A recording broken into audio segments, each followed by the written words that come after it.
Bonjour à tous. Alors, est-ce qu'on a... Bonjour à tous. Eh oui, on a Bonjour des Lucas. participants. Bonjour Alexis. Bienvenue tout d'abord à cette 6e édition du Forum Entreprendre dans la culture.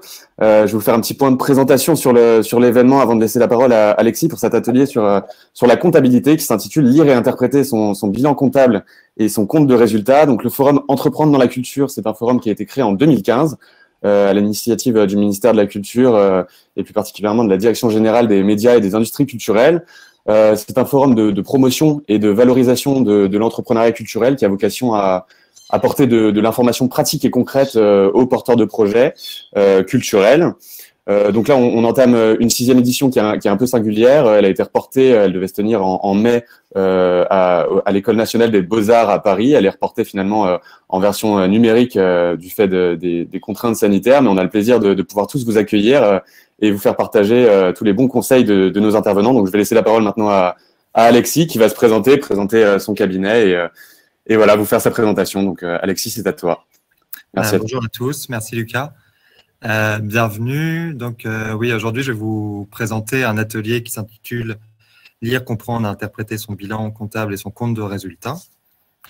C'est un atelier qu'on a voulu en 2 parties. Donc d'abord une première de présentation d'une durée approximative de 45 minutes et une deuxième de 15 minutes pendant laquelle vous pourrez poser vos questions.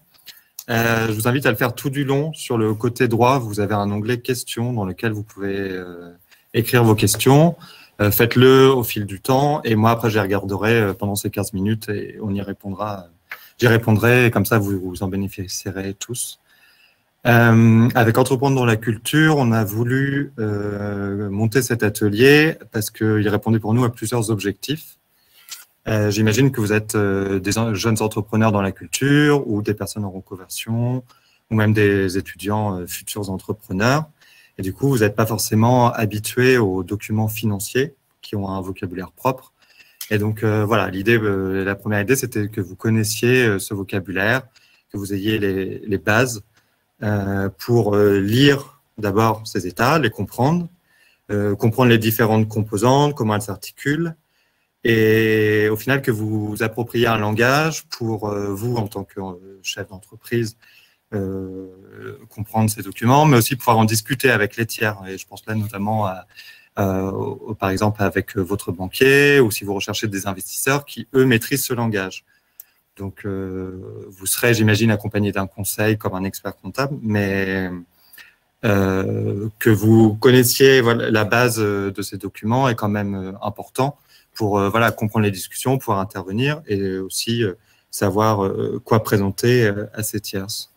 Donc voilà, l'objectif général de cet atelier est que vous ayez un socle de connaissances minimales concernant les documents financiers pour les lire, les maîtriser et en discuter.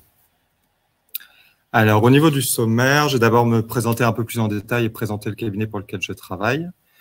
On commencera ensuite par la lecture du bilan, on continuera par le compte de résultats.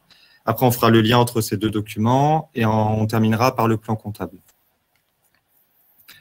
Alors, donc moi, je suis expert comptable. J'accompagne beaucoup de clients dans le secteur de la musique, donc des producteurs, aussi des artistes individuels comme des DJ. J'accompagne aussi des compagnies de théâtre, des théâtres, donc dans le spectacle vivant. Et j'ai aussi une grande partie de ma clientèle qui sont des architectes d'intérieur ou des sociétés dans l'événementiel, on va dire un peu, ou le milieu créatif de luxe. Donc voilà, je travaille pour le cabinet GmbH Walter Alignol. On a un cabinet de 18 associés avec 170 collaborateurs. On est sur 3 sites. Donc moi, je vous parle du site du 20e arrondissement, près du Père-Lachaise. On a aussi un site avenue de Suffren et un site dans la ville d'Orsay. On a différents domaines d'expertise, donc l'expertise comptable, les RH, le juridique, l'audit, mais aussi le conseil. On a un pôle conseil dédié aux thématiques de créer des business plans, accompagner à la reprise d'entreprise, etc. On a aussi un spécialiste du DSI et enfin, on accompagne sur les questions internationales. On a une typologie de clientèle assez variée, donc aussi bien des PME que des ETI, des entreprises innovantes. Et ici, au Père-Lachaise, on est spécialiste des métiers des arts et de la culture et aussi de l'économie sociale et solidaire. Donc, le spectacle vivant, la musique, mais aussi les associations, les fondations et les fonds de dotation. Donc, voilà pour la présentation de notre cabinet. Alors, pour en revenir à notre atelier du jour, je voulais commencer en introduction par redéfinir quelques termes de vocabulaire, quelques thèmes clés pour que vous me suiviez bien ensuite par la suite, qu'on soit d'accord sur les mots que j'emploierai. Donc, c'est des termes assez simples, mais voilà, je préférais quand même les redéfinir. Donc, tout d'abord, une charge et un produit. Donc, une charge, on est tous d'accord, ça désigne un coût. Donc, par exemple, une facture de fournisseur ou une note d'honoraire. Avec une petite nuance qu'une charge ne se traduit pas forcément par un décaissement. Il y a des charges qui ne se traduisent pas par des sorties de trésorerie. Je l'expliquerai un peu plus en détail par la suite, mais il faut l'avoir en tête. Et un produit, lui, c'est un gain. Donc, les produits les plus courants sont le chiffre d'affaires. Et pareil, parfois, il y a des produits qui ne se traduisent pas par des encaissements. On y reviendra. Une créance et une dette. Donc, je vais commencer par le terme le plus connu par tous, une dette. Donc, c'est une somme que votre société doit à des tiers, donc par exemple à un fournisseur ou aux organismes sociaux comme l'URSSAF. Une créance, à l'inverse, c'est une dette qui est due à votre entité, par exemple par un client. Et enfin, comptes annuels, état financier, etc. Ce sont des termes que vous connaissez, que vous entendez, mais peut-être que vous ne savez pas exactement ce que c'est. En fait, ce sont des documents financiers. Et par exemple, voilà, je voulais partir des comptes annuels, qui sont un peu le document de base. Donc, les comptes annuels, c'est un ensemble indissociable qui est normé dans le Code de commerce. Donc, normé dans le Code de commerce, c'est-à-dire que la présentation, on n'a pas le choix, il faut suivre une convention. Donc, il comporte le bilan, le compte de résultat et aussi une annexe. Donc, aujourd'hui, l'atelier, on a décidé de le faire sur le bilan et le compte de résultat, mais je pense que c'est intéressant de passer un peu de temps sur l'annexe, juste pour que je vous explique en quoi elle consiste. Le bilan et le compte de résultat sont des documents chiffrés. L'annexe, elle, est une partie rédigée, c'est une partie littérale. Donc, ça permet de donner des explications en plus, de permettre aux lecteurs des comptes annuels d'avoir un peu plus de détails, de donner du dynamisme à des documents chiffrés qui sont forcément un peu figés. Et là, par exemple, dans le contexte sanitaire actuel, l'annexe a permis d'expliquer quel était l'impact sur les comptes des entreprises de la crise, quelles étaient les perspectives, etc. Donc voilà, ça rend un peu plus vivant, on va dire, les comptes annuels. C'est une partie manuscrite. Et voilà, je vais vous montrer. Donc, je voulais aussi commencer par vous montrer très concrètement ce qu'étaient des comptes annuels visuellement. Donc, vous voyez de loin, mais c'est pas grave. L'idée, c'est juste d'avoir ensuite, tout du long de l'atelier, que vous ayez en tête à quoi ça ressemble concrètement. Donc là, on voit le bilan. Donc, on voit qu'il y a déjà deux parties, un actif et un passif. Bon, vous le voyez sûrement pas très bien, mais il y a aussi 2 années, une année, donc l'année qui se termine, et l'année précédente, ce qui permet d'avoir des comparaisons. Et enfin, il y a toujours des totaux. Et ces totaux sont équilibrés. On y reviendra aussi. Donc voilà pour le bilan. Le compte de résultat, ça ressemble donc de nouveau à un tableau chiffré, avec aussi là les 2 colonnes comparatives qui permettent de voir l'évolution du chiffre d'affaires, des charges, etc. entre 2 exercices. Et l'annexe. Donc là, voilà, on voit que l'annexe, c'est une partie rédigée. Là, je vous ai juste mis une partie. Donc l'annexe comporte aussi quelques tableaux chiffrés. Et là, on voit que c'est une partie rédigée, pardon. Et elle tient sur, on va dire, elle peut faire entre 5 et 10 pages. Donc voilà, elle permet de donner des explications, d'apporter des compléments d'information. Elle n'est pas négligée. En fonction du type de structure que vous avez ou que vous aurez, que ce soit une société ou une association, et en fonction des seuils, donc ça veut dire de la taille de votre société, parfois elle est obligatoire à réaliser, parfois elle est facultative. Donc ça, voilà, j'imagine que vous serez accompagné d'un expert comptable pour établir vos documents financiers, il saura vous le dire. Mais si vous êtes seul, soyez vigilant sur ce point. Alors, je vois qu'il y a des questions dans le chat. N'hésitez pas à les poser dans l'onglet questions. Comme ça, je pourrais les regarder à la fin et y revenir. Toutes les questions sont dans l'onglet questions. Alors, donc, comme je l'ai dit, on commence par le bilan. Donc, qu'est-ce que le bilan? C'est simple et ça porte bien son nom. Le bilan, c'est une photographie à un instant T du patrimoine de votre société. Donc, on fait l'état en fait de ce que la société possède et de ce que la société doit. Donc, elle peut posséder du matériel, des immeubles, du stock. Et qu'est-ce qu'elle doit? Elle doit du capital social à ses actionnaires ou des dettes à diverses parties prenantes. Voilà, le bilan permet de faire une photographie de ça à un moment donné. Donc, le bilan est fait à minima une fois par an lors de la clôture, qui peut être au 31 décembre, mais parfois on rencontre des clôtures à d'autres dates, comme au 30 juin, au 30 septembre. Enfin, ça dépend vraiment de ce qui est indiqué dans vos statuts. C'est important d'être vigilant sur la date de clôture choisie lorsque vous établirez vos statuts. Et donc, mais il n'est pas forcément établi que lors de la clôture, il peut être lors de situations intermédiaires, donc par exemple des situations trimestrielles, ou pour les plus grosses sociétés, on peut rencontrer des situations mensuelles. Il est composé, on l'a vu, de l'actif et du passif, donc de deux volets. L'actif, lui, va recenser tout ce que l'entreprise possède. Donc on dit que ce sont tous les emplois de la société, avec trois parties principales. Les actifs immobilisés, l'actif circulant et la trésorerie. Je reviendrai en détail sur ces trois catégories. Là, c'est juste, on va dire, une vision globale d'un bilan. Je reviendrai sur le détail dans une deuxième partie. Le passif, lui, représente tout ce que la société doit. Alors, j'apporte un bémol si vous êtes en association, que vous allez créer une association. On ne peut pas dire exactement la même chose. Quand je parlerai des capitaux propres, j'expliquerai pourquoi.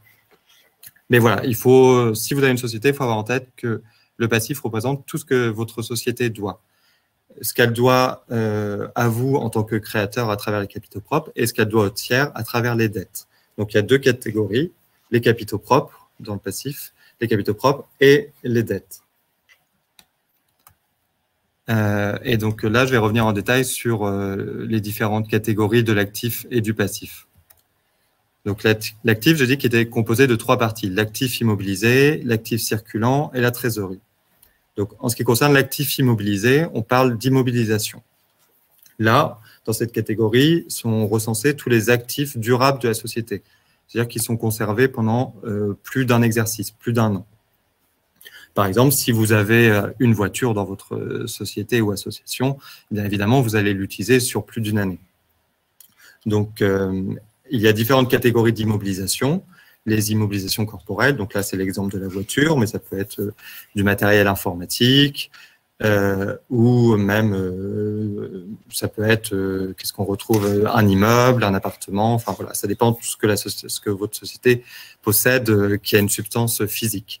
Mais il y a aussi des immobilisations incorporelles, par exemple les logiciels, ou si vous avez développé un site web qui est utile à votre activité, il figurera dans les immobilisations incorporelles. Et enfin, il y a des immobilisations financières, et elles, bon, c'est un peu moins courant, on retrouve ça dans les groupes, elles recensent toutes les participations dans des filiales.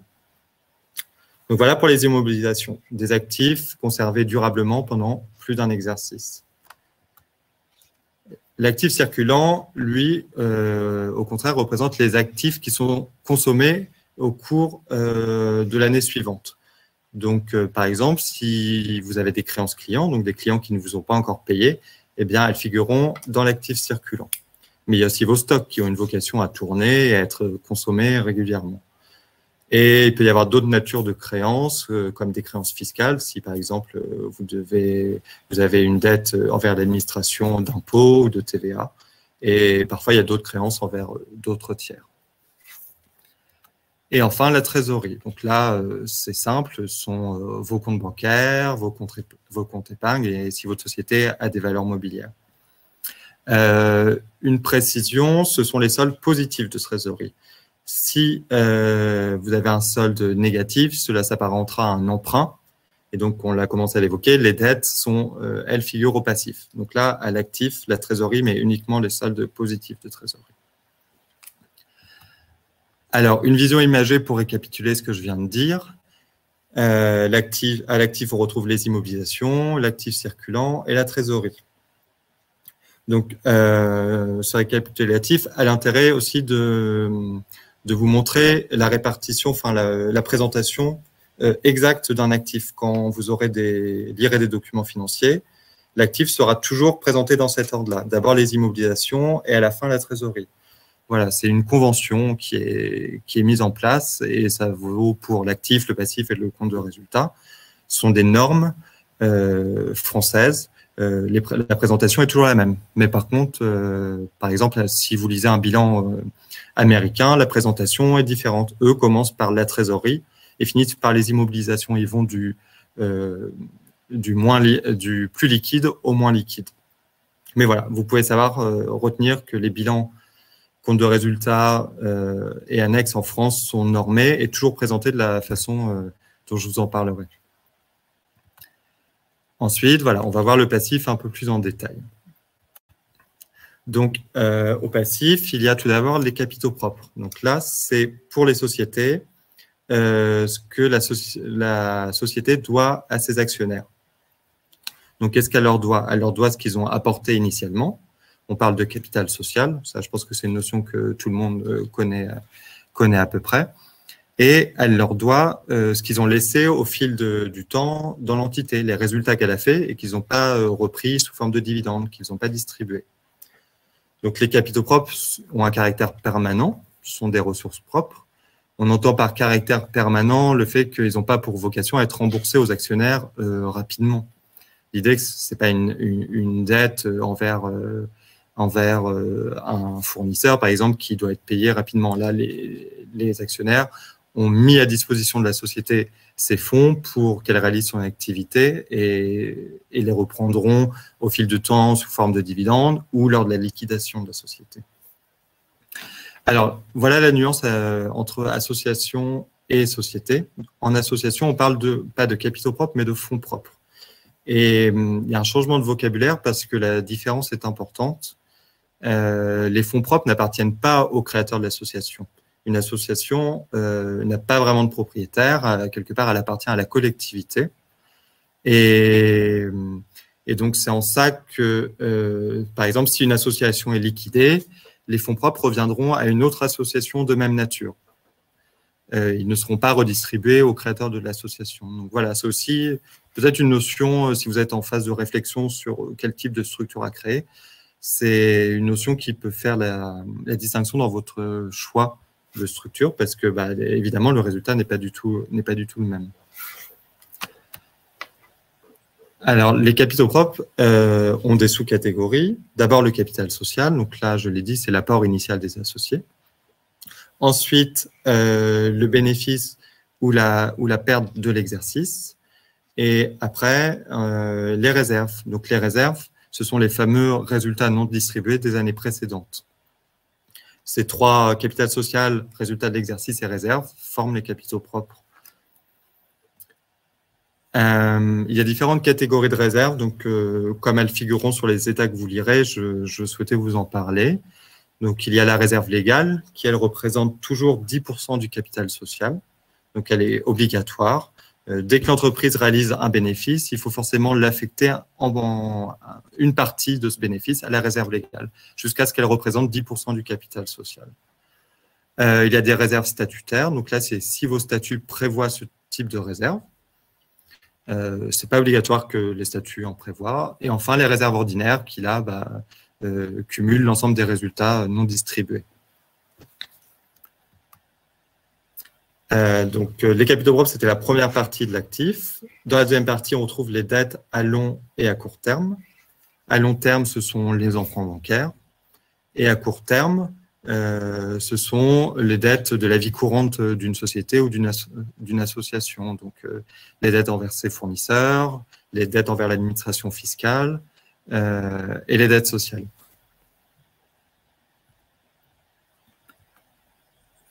Donc voilà une vision imagée pareil du passif et qui récapitule aussi la présentation que vous retrouvez à chaque fois du passif d'un bilan. Donc d'abord les capitaux propres, ensuite les emprunts bancaires et enfin les dettes fournisseurs fiscales et sociales. Voilà, je voulais après vous présenter une vue de tout ce que qui résume tout ce que je viens de dire, une vue d'ensemble. Donc on voit bien l'actif et le passif. Et on peut lire donc à l'actif tout ce que l'entreprise possède et au passif tout ce qu'elle doit pour une société. Et on peut les lire en fait en se disant à l'actif c'est ce que l'entreprise possède et au passif grâce à quoi elle le possède, les emplois et les ressources. Ensuite, je voulais proposer un exemple pour que vous visualisez bien clairement ce que je viens d'y expliquer. Donc c'est un exemple assez simple mais qui est parlant. Donc, deux associés qui apportent 10 000 € de capital à la création d'une société. Si on devait faire une photographie du bilan suite juste après à cette opération, qu'est-ce que ça donnerait? Eh bien, on aurait à l'actif le compte bancaire qui a ses 10 000 €, donc 10 000 € de trésorerie. Et au passif, on aurait l'apport initial des associés, donc le capital social de 10 000 €. Cet exemple permet de constater que l'actif et le passif, si on faisait un total, sont équilibrés. On a 10 000 € à l'actif et au passif. Et ça, c'est à chaque fois, l'actif et le passif doivent toujours être équilibrés. C'est un indicateur de cohérence. Donc, si vous avez des états financiers à lire, etc., et que vous souhaitiez vérifier leur cohérence, commencez par vérifier que l'actif et le passif sont équilibrés. Si on prolonge cet exemple, et que les deux associés contractent un emprunt de 5 000 € pour financer l'acquisition de matériel informatique, comment ça se traduirait dans le bilan? Eh bien, à l'actif, on aurait le matériel informatique, donc c'est une immobilisation, c'est l'entreprise possède ce matériel informatique, donc on le retrouve à l'actif. Et au passif, on aurait l'emprunt, la dette à long terme de la société. Et de nouveau, on constate que l'actif et le passif sont équilibrés. Il y a 15 000 € de total pour chacun de ces postes. On va maintenant prolonger continuer l'atelier avec la lecture du compte de résultat. Vous allez pouvoir souffler un peu parce que le bilan, ça peut être un peu compliqué à appréhender. Le compte de résultat, bon, ça vous parle un peu plus, j'imagine. Donc, le compte de résultat est composé de produits et de charges.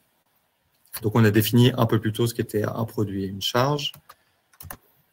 Et il permet de constater si votre exercice a généré un bénéfice ou une perte. Donc, si les produits sont supérieurs aux charges, il y aura un bénéfice, on est d'accord, et on parlera alors de résultat bénéficiaire. Si les charges sont supérieures aux produits, par contre, là, il y aura une perte, et on parlera de résultat déficitaire. Le résultat, quelque part, est le carburant de votre société, ce qui va lui permettre d'avoir son activité, de grossir. Donc, c'est une ressource. Et en ça, si on doit le classer dans le bilan, et ben, il apparaît au passif du bilan, en tant que ressource. Parce que vraiment, faut le voir comme le carburant de votre société. Donc, comme une ressource. En ce qui concerne les produits, donc là, je vais vous donner un peu plus de détails concernant les produits et les charges. Donc, au niveau des produits, le produit le plus courant, c'est le chiffre d'affaires. Donc, ça, c'est l'ensemble des ventes de votre entité. Donc, que ce soit des ventes de biens ou de prestations de services. Et si vous êtes en association, par contre, les produits que vous rencontrerez le plus, ce sont les subventions. Donc, aussi bien les subventions publiques que les subventions privées à travers le mécénat. Il y a des produits financiers. Par exemple, si vous avez des placements, ben vous percevrez des intérêts. Donc, eux, ils seront catégorisés comme produits financiers. Et il peut y avoir parfois des produits exceptionnels. Donc, ça, ce sont des produits très ponctuels qui ne sont pas dans le cours normal de la vie de votre société ou de votre association. Par exemple, si vous avez un litige en cours et que vous gagnez ce litige, vous percevrez peut-être une indemnité. et cette indemnité sera considérée comme un produit exceptionnel. Au niveau des charges, donc là, il y a un peu plus de catégories de charges. Il y a tout d'abord les achats de matières premières et d'études, tous les frais généraux. Donc, tous les frais généraux sont l'électricité, les petites fournitures, la maintenance, si vous avez un loyer à payer, vos honoraires d'avocat. Voilà, ça, ce sont tous les frais, on va dire, courants de la vie de votre structure. Il y a aussi des charges liées à la fiscalité, donc les impôts et taxes. Il y a les salaires et charges sociales. Alors ça, évidemment, ce sont si vous avez des salariés, mais aussi en tant que dirigeant d'entreprise, que vous vous rémunériez en tant que salarié ou gérant, ben, ça figurera dans ce poste de salaire et charges sociales. Enfin, il y a les amortissements des biens immobilisés, notion sur laquelle je reviens un peu plus tard, et les provisions pour risques et charges. Donc une provision, bah, ça porte bien son nom, en fait, c'est on met de côté quelque part une somme en cas de, si on a un risque, par exemple un litige, et qu'on évalue ce litige, je ne sais pas, à 10 000 euros, bah, on va mettre de côté ces 10 000 euros, on va impacter le bilan de ces 10 000 euros pour prendre en compte ce risque, après à voir s'il se réalise. Et c'est en ça que ça rejoint ce que je disais au départ, que certaines charges ne se traduisent pas forcément par un décaissement. Là, vous voyez, si on provisionne un risque, il n'y a pas forcément une somme à payer au bout. Ça dépendra si ce risque se concrétise ou non. De même, il y a des charges financières. Donc là, si vous avez un emprunt, vous paierez des intérêts, ça sera une charge financière. Et il y a des charges exceptionnelles, qui sont des charges voilà, peu récurrentes, rencontrées exceptionnellement.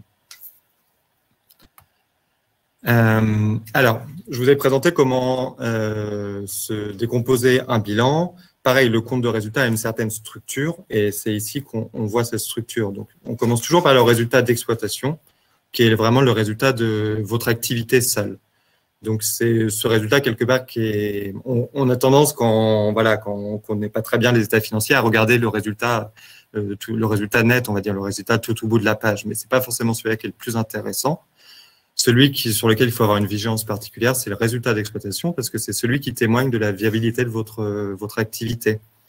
Parce qu'après, le résultat financier, le résultat exceptionnel, par exemple, si vous avez connu un litige au cours de l'activité et que vous ayez payé une indemnité importante, bon, c'est ponctuel. Un investisseur ne va pas en tenir compte quand il va regarder vos documents financiers. Alors que le résultat d'exploitation va permettre de voir si votre activité donne un bénéfice ou une perte. Donc, surtout quand vous lisez un compte de résultat, intéressez-vous à ce résultat d'exploitation. Alors, quel est le lien entre le bilan et le compte de résultat? Donc, on a vu que c'était deux documents différents, mais toutefois, ils ont un lien. Et j'ai commencé à l'évoquer en disant que le résultat était une ressource. Et en ça, vous le retrouverez au passif du bilan. Comme on le voit là, le résultat de l'exercice apparaît au passif du bilan. Si vous vous souvenez bien, je vous ai dit qu'il était dans les capitaux propres. Et pourquoi? Eh ben, je l'ai dit, c'est parce que le résultat, c'est le carburant de la société, c'est une ressource, et les ressources d'une société sont toutes inscrites au passif. Et aussi, parce que quelque part, le résultat que gère une société est dû à ses actionnaires, à ses associés. Et donc, c'est en ça que le passif regroupant les dettes à toutes les parties prenantes de la société, eh bien, il doit figurer au passif, car c'est quelque part une dette envers ses associés. Après, c'est à leur choix de savoir s'ils veulent le distribuer, le récupérer ou le laisser au sein de la structure. Donc, dans les capitaux propres. Et s'ils le laissent dans les capitaux propres, ça sera affecté en réserve. Et voilà, et plus ils laisseront le résultat des résultats bénéficiaires en réserve, plus les réserves de la société seront importantes. Et donc, quelque part, plus en cas de difficulté, etc., plus elle sera capable d'absorber ces difficultés. Et donc, je me suis un peu avancé. Et donc, sur cette slide-là, c'est ce qu'on voit, c'est que le résultat d'exercice figure sur une ligne spécifique et qu'en dessous, il figurent les réserves, qui sont le cumul des résultats non distribués des exercices précédents. Alors, ensuite, je voulais continuer là aussi par des exemples pour savoir si face à une opération économique, on avait un élément du bilan ou un élément du compte de résultat. Donc, l'exemple, là, c'est une facture de fourniture administrative de 1 000 €. Donc, vous achetez des fournitures administratives est-ce que ça se traduit dans le compte de résultat ou dans le bilan? Alors, on est tous d'accord pour dire que c'est un coût, et je vous ai dit qu'un coût, c'était une charge, donc un élément du compte de résultat. Mais quelque part, quand vous avez cette facture, vous avez aussi une dette envers le fournisseur.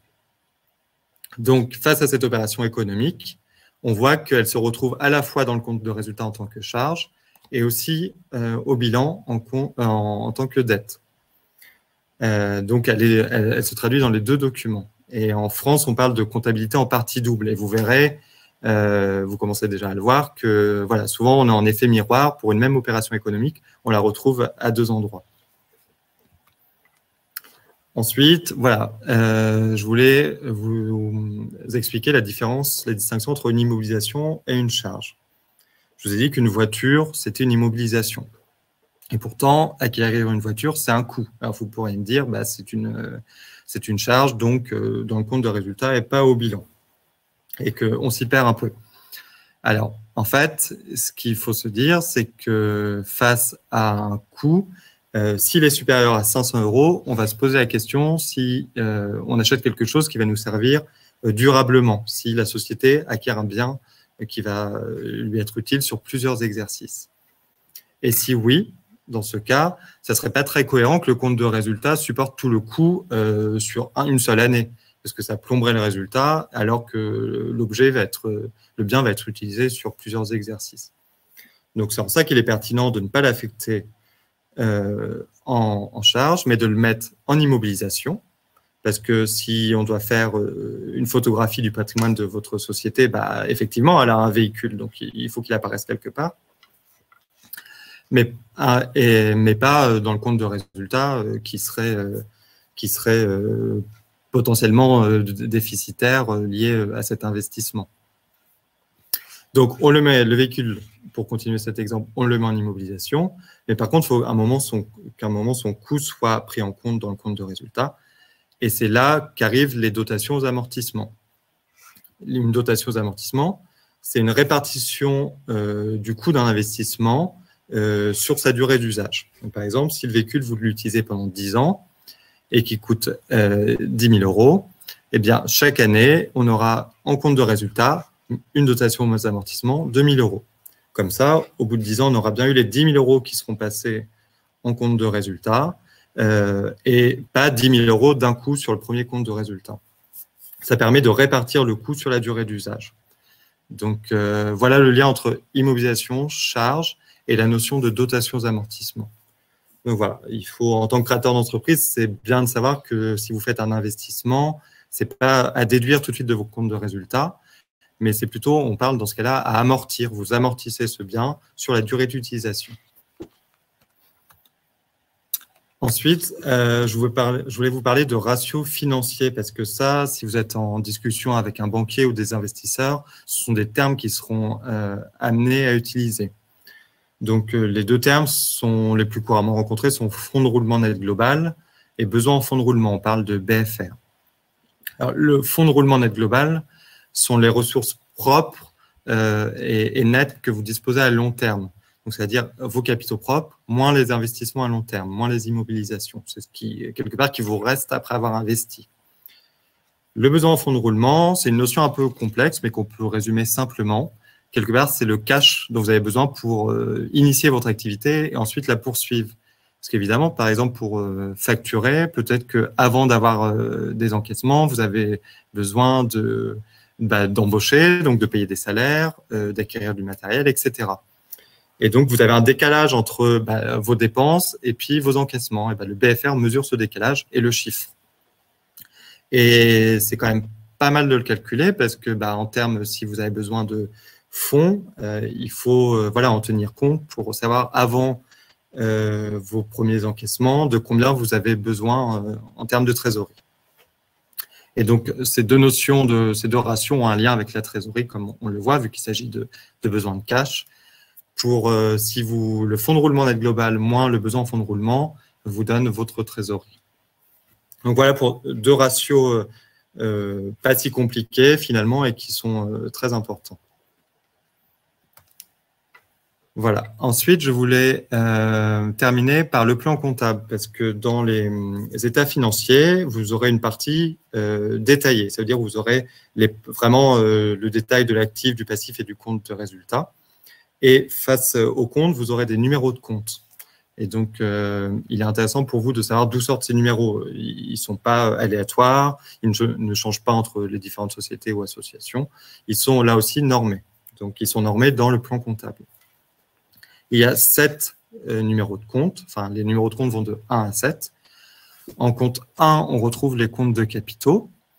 Donc, tout ce qui est capital social, réserve, résultat d'exercice. En compte 2, toutes les immobilisations. Les 3 regroupent les comptes de stock. Les comptes 4, ce sont les comptes dits de tiers. Donc là, on va retrouver les fournisseurs, vos clients, l'administration fiscale, les organismes sociaux comme l'URSSAF, les différentes caisses de retraite et d'autres tiers possibles. En 5, ce sont tous les comptes financiers. Donc là, la trésorerie, les placements. Voilà, globalement, c'est ça que regroupe les comptes 5. Et les comptes 6 et 7, ce sont les comptes de charges et de produits. Donc, à partir de là, et avec tout ce que je vous ai dit avant, vous savez que les comptes 6 et 7, du coup, constituent le compte de résultat, vu que ce sont les charges et les produits. Et tous les autres comptes sont des comptes de bilan. Donc, vous retrouvez tous les autres comptes dans le bilan. Aussi bien parfois à l'actif et parfois au passif. Et vous verrez que les comptes sont plus ou moins longs. Ils vont jusqu'à 4 chiffres, généralement. Et parce qu'évidemment, je vous dis, le compte 6, c'est un compte de charge. C'est très vague. Et en fait, plus le compte est long, plus on va vers une précision dans l'affectation. Par exemple, donc 6, c'est charge. 60, ce sont les achats. 601, ce sont les achats stockés. Et 6011, ce sont les achats stockés de fourniture. Donc, on voit bien qu'à chaque fois, on va de plus en plus dans le détail. Quand vous aurez une facture, voilà, il faudra l'affecter dans un compte précis et détaillé à l'aide d'un plan comptable où il y aura ces numéros et pour chaque compte, une dénomination. Voilà. Alors, pour la présentation, maintenant, je vais regarder, j'ai vu qu'il y avait eu des questions, donc je vais les regarder et y répondre avec vous. N'hésitez pas à en poser d'autres si vous en avez. Alors, il y a eu Delphine qui me demande tout ce qui a été... alors, pardon. Il y a Eric qui me demande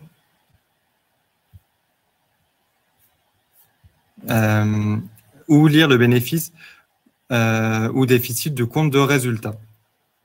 Alors, eh bien, je vais vous remontrer sur les slides, ici, où je faisais le lien, justement, entre le bilan et le compte de résultat. Donc, vous avez 2 endroits, en fait, où vous pouvez lire le bénéfice ou déficit du compte de résultat. Donc, déjà, à la fin d'un compte de résultat, vous verrez si la société ou l'association a réalisé un bénéfice ou une perte. Mais vous pouvez aussi voir cette information au passif, parce que le résultat figure au passif. Et c'est la bénéfice ou la perte du résultat qui figure au passif. Voilà. Dites-moi, Eric, si c'est plus clair maintenant pour vous. Il y a Ossine qui me demande qu'est-ce que c'est les disponibilités dans le bilan. Alors, on parle de disponibilité. En fait, les disponibilités, c'est toute la trésorerie. Donc, ce sont les comptes bancaires, tous les fonds dont dispose la société, la trésorerie. Donc, ça peut être voilà, des comptes courants, les comptes épargne, ou si vous avez détenu des titres ou des valeurs mobilières. Ça, les disponibilités regroupent tout ça. C'est tout l'argent liquide d'une société ou d'une association. Alors, Eric, je n'ai pas été très clair, visiblement, pour vous. Oui, exactement. À la fin du résultat, c'est le résultat net. Et c'est le résultat net qui figure au passif. Céline me demande qu'est-ce qu'on appelle report à nouveau dans les capitaux du bilan. Les reports à nouveau sont, c'est sur la slide suivante, je vais vous montrer. Voilà, les reports à nouveau, en fait, sont quelque part des réserves qui n'ont pas encore été affectées, mais qui, généralement, dans les reports à nouveau, en fait, on retrouve tous les résultats des exercices précédents qui n'ont pas été distribués. Donc, voilà, comme vous le dites, les reports à nouveau figurent dans les capitaux propres du bilan et ce sont en quelque sorte des réserves.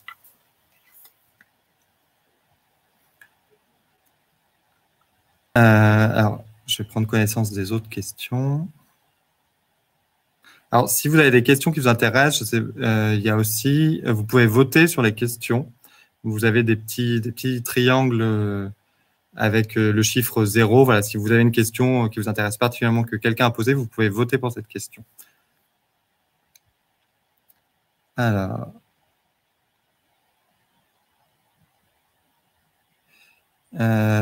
Eric, vous me demandez si je diffuserai votre présentation. Oui, vous pouvez me laisser votre mail dans le chat et je pourrais vous l'envoyer, il n'y a pas de problème. Tiffen me demande, capitaux propres au passif, est-ce que c'est égal aux investissements? Non, pas forcément. Les capitaux propres, c'est l'argent, par exemple, si on part lors de la création, les capitaux propres, c'est le capital social, donc l'argent qui a été investi par les associés au début. Mais cet argent investi ne va pas forcément être réalisé pour réaliser des investissements dans le sens acquisition d'immobilisation. Ça peut être aussi de l'argent qui va être utilisé pour l'activité courante, les premières factures fournisseurs, constituer un peu de trésorerie, etc. Donc, les capitaux propres ne se traduisent pas forcément sous forme d'investissement. Olivia me demande quelle est la meilleure date de clôture possible. Eh bien, j'ai envie de dire, il n'y a pas de réponse, unique. Ça dépend de votre activité. On retrouve, par exemple, si vous avez une activité saisonnière, votre date de clôture peut s'adapter à cette saisonnalité. Par exemple, on retrouve dans les théâtres souvent des clôtures en fin de saison qui leur permet de faire un bilan aussi bien comptable qu'un bilan de leur saison théâtrale. Alors, il y a des nouvelles questions, je vais regarder.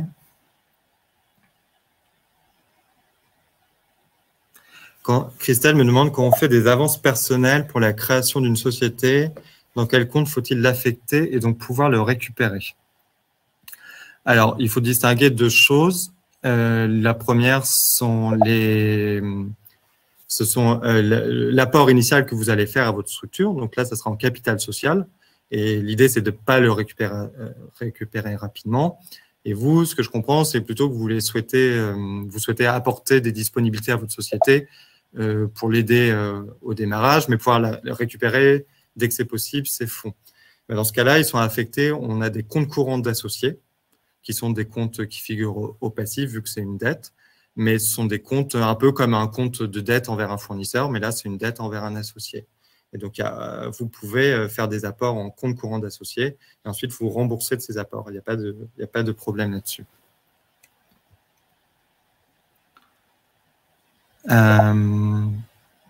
Ensuite, alors, il y a beaucoup de questions. J'essaye de les lire et de ne pas en louper. Sylvie me demande si une association ferme, comment se passe la cession des capitaux propres? Alors, si une association ferme, c'est ce que je voulais attirer votre vigilance tout à l'heure là-dessus. Les fonds propres seront retransmis à une autre association. Ils ne peuvent pas être distribués au créateur de l'association ou aux membres du bureau de l'association. Voilà, une association, quelque part, appartient à la collectivité, et donc les fonds propres seront transmis à une autre association pour, dans l'idée de perpétuer quelque part l'objet de l'association pour laquelle elle avait été mise en place.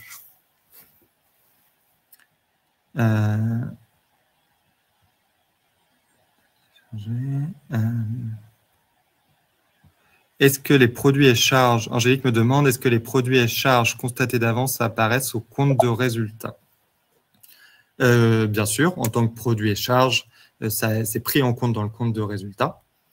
Et comme ce sont des opérations d'inventaire, ce sont aussi des comptes qui figurent au bilan. Parce que un produit constaté d'avance quelque part, c'est un actif que l'actif de la société possède, et une charge constatée d'avance, c'est une future dette. Donc, elle apparaît aussi au passif.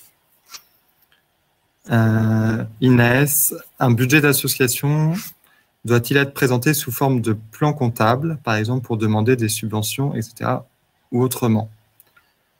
Oui, vous pouvez suivre la présentation du plan comptable. Après, votre question, elle implique doit-il être, est-ce que c'est une obligation? Ça dépend. Parfois, vous avez des financeurs qui vous demandent, qui vous envoient eux-mêmes la classification qu'ils souhaitent. Mais vous, pour vous aider à réaliser votre budget, oui, basez-vous sur le plan comptable, ça vous aidera et vous serez sûr de ne pas oublier de nature de produit et de nature de charge. Et à la fin, vous aurez quelque chose de présenté très correctement. À quel moment faut-il fournir l'annexe lors de la déclaration des revenus 2035? Alors, non, il faut distinguer l'annexe dans la liasse fiscale et plus généralement les comptes annuels de la liasse fiscale. La liasse fiscale à laquelle vous faites référence, c'est un document fiscal envoyé à l'administration une fois par an qui reprend certaines données des comptes annuels, bien sûr, mais ce sont deux documents différents. Et donc, l'annexe n'est pas à fournir avec l'envoi de la liasse fiscale. Les comptes annuels sont à établir par la société, mais pas à communiquer à l'administration fiscale. Ils sont plutôt à déposer au greffe avec le juridique annuel. Donc, voilà, il ne faut pas mélanger comptes annuels et liasse fiscale. Et l'annexe n'est pas toujours obligatoire. Voilà, ça dépend du type de structure que vous avez et du volume de vos structures. Ça dépend de certains seuils, en fait. Tiffen me demande, pour résumer, quels sont les 3 ou 4 points essentiels à vérifier pour connaître la santé financière d'une société à la lecture de ces documents. C'est une bonne question de Tiffen. Donc, il y a plusieurs indicateurs. Le premier, c'est d'abord de regarder les capitaux propres, parce que savoir s'ils sont positifs ou négatifs. S'ils sont négatifs, ça veut dire que les résultats des exercices précédents ont été déficitaires. Et donc, ça témoigne pas d'une super santé financière. Alors qu'au contraire, si vous avez des capitaux propres positifs, il faut regarder par rapport au capital social, parce que le capital social, c'est l'apport initial. Mais voilà, si les capitaux propres sont supérieurs au capital social, c'est que quelque part, les résultats ont été bons, ont été bénéficiaires et ont été laissés au sein de la structure pour qu'elle grossisse. Donc, c'est un premier point à regarder. Ensuite, évidemment, vous pouvez regarder la trésorerie, vérifier si la trésorerie, si les comptes sont positifs, si vous pouvez essayer de faire le lien avec calculer les besoins en fonds de roulement, si la trésorerie permet de répondre à ce BFR. Pensez à regarder aussi en face de la trésorerie s'il y a des emprunts, parce que si vous avez de la trésorerie mais que tout provient d'emprunts, bon, il faut se poser la question de pourquoi il y a ces emprunts. Et enfin, vérifier aussi les créances et les dettes. Par exemple, si une société a beaucoup de créances, il faut s'interroger pourquoi ces clients ne la payent pas. Est-ce que ce sont des créances qui vont être payées ou est-ce qu'il y a de fortes chances que, vu leur ancienneté, elles ne soient plus payées? Donc là, c'est problématique. Et les dettes, pareil, voir s'il y a de la trésorerie, mais en face, beaucoup de dettes envers des fournisseurs, etc. C'est pas très cohérent non plus et ça témoigne d'une santé financière pas terrible. Donc voilà, moi je dirais regardez les capitaux propres, regardez la trésorerie et regardez l'état des créances et des dettes. Alors, je vais prendre les questions suivantes. Peut-on déposer le bilan et compte de résultat au greffe avec 2 ans de retard, me demande Eric. Oui, vous pouvez. Il faut mieux régulariser votre situation. Il faut mieux toujours régulariser sa situation. Donc, vous pouvez, je vous le conseille.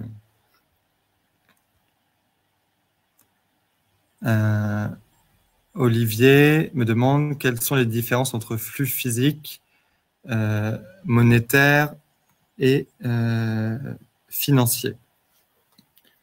Alors, je ne sais pas très bien, Olivier, ce que vous entendez par flux physique, monétaire et financier. Alors peut-être que ce que vous souhaitez, c'est avoir la distinction entre une charge et un produit, et un décaissement et un encaissement.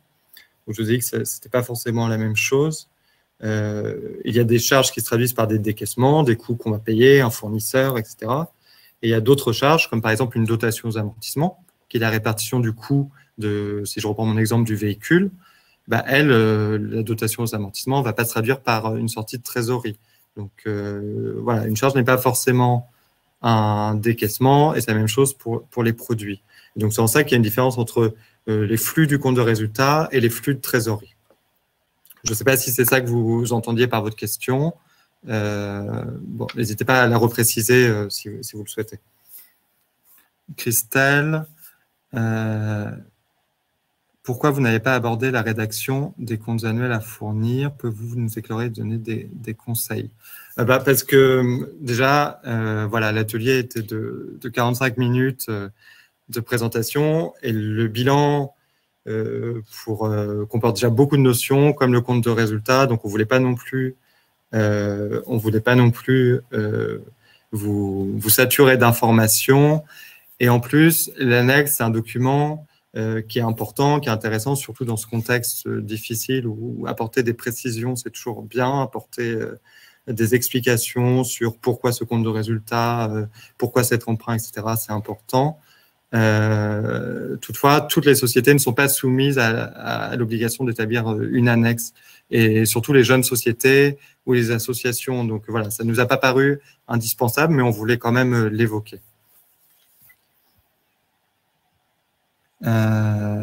Angélique me demande de réexpliquer le calcul de besoin en fonds de roulement. Oui, alors il n'y a pas de problème. Je vais me remettre sur la slide dédiée à cet effet. Voilà. C'est effectivement un ratio qui est parfois un peu compliqué à comprendre. L'idée, c'est que souvent, une société doit engager des dépenses préliminaires avant de percevoir des recettes. C'est juste ça. C'est l'idée avant d'avoir des fonds liés à son chiffre d'affaires sur son compte en banque, eh ben, on doit engager des dépenses. Et donc, c'est ce décalage-là qu'on doit calculer pour connaître son besoin en fonds de roulement. Donc, comment on le calcule? Eh bien, on va prendre son actif, enfin son passif, donc toutes ces dettes, son passif, on va dire, j'ai envie de dire circulant, mais plutôt son passif à court terme, donc les dettes fournisseurs, etc., moins l'actif circulant, moins les créances, etc. Donc là, ça va nous donner la différence entre toutes les dettes qu'on a, moins toutes les créances, notre BFR. Et le BFR peut être parfois positif, parfois négatif, ça dépend du type d'activité. Olivier me demande, je voudrais connaître plus précisément la différence entre la notion de monétaire et de financier. Alors, au niveau des documents comptables, il n'y a pas vraiment cette distinction qui est faite entre le monétaire et le financier. Peut-être que le monétaire sont les flux de trésorerie, donc vraiment les mouvements que vous avez sur vos comptes bancaires. Et le financier, ça va être plus l'ensemble des flux du compte de résultat, donc aussi bien l'ensemble des charges et l'ensemble des produits. C'est la différence que moi, je vois entre ces deux notions. Christelle me dit qu'elle n'a pas entendu la fin de mon explication parce qu'il y a un bug avec le son, et j'ai oublié votre question, Christelle, je vais la reprendre. Ah oui, c'était sur les comptes annuels à fournir. Pourquoi on n'en a pas parlé plus? Je disais que c'était pas, à la fin, je disais que c'était pas obligatoire pour tous les types de structures, notamment pour les jeunes sociétés et les associations. Et donc, c'est pour ça qu'on l'a pas plus évoqué que ça. Comment faire avec une société, donc activité bloquée du fait des erreurs commises par un expert comptable et du Covid? Alors bon, je peux pas m'avancer sur il faut que je reste sur des questions générales pour pouvoir répondre à tous. Et en plus, bon, voilà, une société, une activité bloquée, voilà, je sais pas forcément ce que ça signifie, ni les erreurs qui ont été faites par l'expert comptable, je sais pas de quelle ampleur et de quelle nature. Mais par contre, voilà, le Covid est intéressant parce que ça impacte tout le monde. Et du coup, effectivement, là, l'annexe a son importance parce qu'il va vous permettre, si vous devez établir des comptes annuels, je vous conseille, même si vous n'êtes pas obligé de la faire, de peut-être cette année faire une annexe pour expliquer l'impact du Covid sur votre activité, aussi bien l'impact sur les comptes clos que sur votre activité future. Par exemple, indiquer si vous avez eu recours au prêt garanti par l'État, si vous avez recours à l'activité partielle ou pas, et quelles sont vos perspectives d'avenir. Angélique me demande, juste pour être sûr, si le BFR est négatif, c'est donc que la société est en bonne forme. Je dirais plutôt que c'est une souplesse pour votre société. Si le BFR est négatif, ça vous enlève une épine du pied. Mais autant, ce n'est pas forcément un indicateur de mauvaise santé d'avoir un BFR positif. C'est plus que l'activité nécessite plus de décaissements avant d'avoir des encaissements. Il faut juste le savoir pour bien l'anticiper en termes de trésorerie disponible, mais ce n'est pas un indicateur de mauvaise santé financière. Voilà, Christelle, vous me demandez problème dans la création de la SAS. Est-ce que vous pouvez préciser votre question, s'il vous plaît, Christelle? Voilà. En tant que vous précisiez, pardon, je vais regarder si j'ai d'autres questions que j'aurais loupées. On arrive bientôt à la fin de l'atelier. Alors.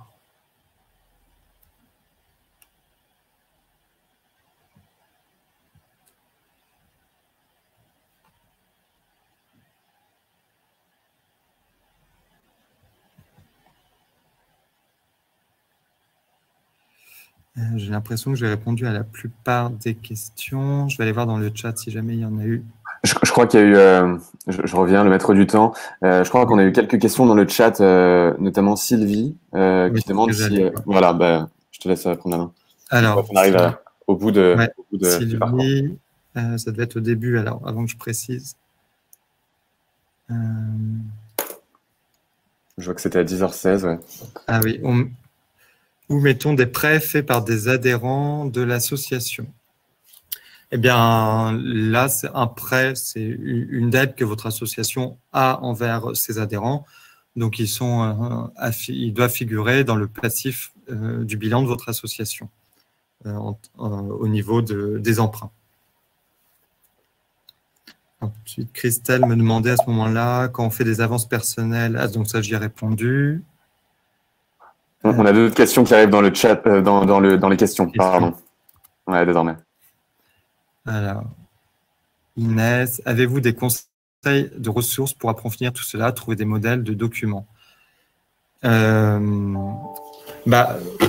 Oui, sur Internet, déjà, vous aurez beaucoup. Voilà, j'ai pas une ressource spécifique à vous communiquer. Sur Internet, vous aurez beaucoup d'exemples et d'explications plus en détail. Mais voilà, je vous recommande aussi en tant que créateur d'entreprise je ne sais pas quelle est votre situation, mais de ne pas hésiter à vous faire accompagner par un conseil qui peut être un expert comptable. C'est toujours quand même utile, que ce soit à l'étape de la création ou au cours de la vie de la société pour vous aider à comprendre ces états et vous éviter vous éviter certains écueils. Olivier, le résultat est-il un montant qu'on peut dépenser sans s'appauvrir? Si oui, pourquoi? Alors, si vous entendez par s'appauvrir, avoir moins de trésorerie, non, il y a quand même un lien entre le résultat et la trésorerie. Et aussi, si vous parlez, je ne sais pas si le résultat en lui-même, qui est un montant qu'on peut dépenser, c'est-à-dire redistribuer sans s'appauvrir. Quand vous allez distribuer les résultats, vous allez verser des dividendes, donc il y aura une sortie de trésorerie. Donc, quelque part,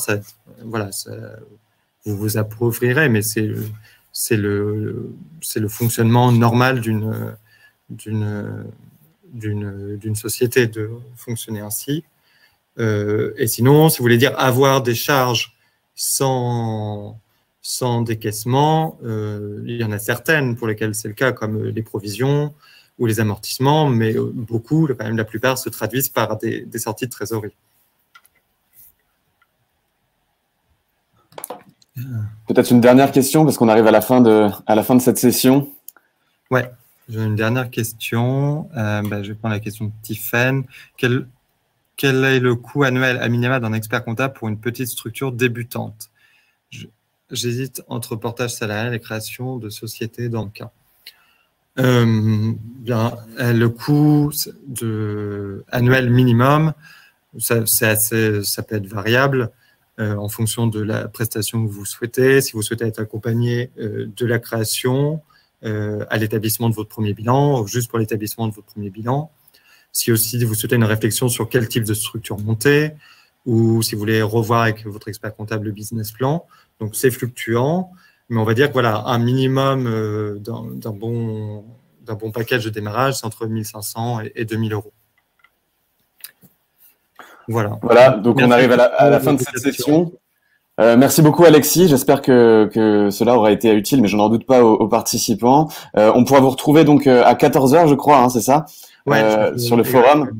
Je ne sais pas si vous voulez en faire un petit teasing, un petit mot. Oui, bien sûr. Je présente un deuxième atelier accompagné de Marie Toyer sur les crédits d'impôt et le financement des jeunes entreprises innovantes à travers le statut de JEI, le crédit d'impôt recherche, le crédit d'impôt innovation, mais aussi tous les crédits d'impôt culturels. Voilà. Un atelier à 14h. Et on pourra retrouver Marie Toyer dès 11h sur un atelier donc comptabilité, comment construire un plan de financement cohérent sur 3 ans. Voilà, c'est dans 30 minutes. Que je recommande parce que ça s'articule bien avec celui que je viens de présenter. C'est vraiment le prolongement direct pour les créateurs d'entreprises. Voilà, et puis on pourra vous faire parvenir peut-être le PowerPoint, enfin la présentation, même si elle était disponible en téléchargement, comme certains ont pu le remarquer depuis la session de webinaire. Voilà, merci à tous, merci Alexis et à bientôt. Merci à tous et merci Lucas. Bonne journée.